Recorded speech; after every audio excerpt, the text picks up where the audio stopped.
Hi everyone, ఈరోజు బెండకాయ fry ఎలా చేస్తామో చూద్దాం. ఈ బెండకాయలు నేను ఆల్రెడీ వాష్ చేసి తుడిచేసి కట్ చేసుకొని పక్కన పెట్టుకున్నాను. సో ఈ బెండకాయల కోసం నేను ఇలా మిడిలో కట్ చేసి పక్కన పెట్టుకున్నాను. సో ఈ బెండకాయల కోసం నేను శనగపిండి, ఉప్పు, కారం, గరం మసాలా, జీరా పొడి అన్నీ వేసి బాగా మిక్స్ చేసుకున్నాను అనమాట. సో ఈ మిక్స్ చేసుకున్న దాన్ని నేను ఇప్పుడు ఆ బెండకాయలోకి పెట్టుకుంటాను అనమాట. బెండకాయలో పెట్టేస్తే ఇలా బయటికి రాకుండా స్టఫింగ్ చేసుకోవాలి. స్టఫ్ చేసుకున్న తర్వాత కడాయిలో ఆయిల్ పోసుకొని ఈ బెండకాయలు అందులో వేసేసుకున్నామనుకే వేయాలి. బాగా ఫ్రై అవ్వాలి. కొంచెం ఆయిల్ ఎక్కువ పడుతుంది అనమాట.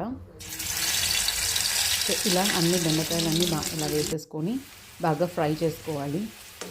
సో బాగా ఫ్రై అనేది పప్పు చారులో కానీ అండ్ సైడ్ డిష్గా చాలా బాగుంటుంది. చారులో కానీ సో చాలా టేస్టీగా ఉంటుంది. ఒకసారి ట్రై చేయండి మీరు కూడా. సో ఇలా బాగా ఫ్రై అయిన తర్వాత ఇలా లాస్ట్కి ఇలా బాగా మగ్గుతాయి. సో చాలా టేస్టీగా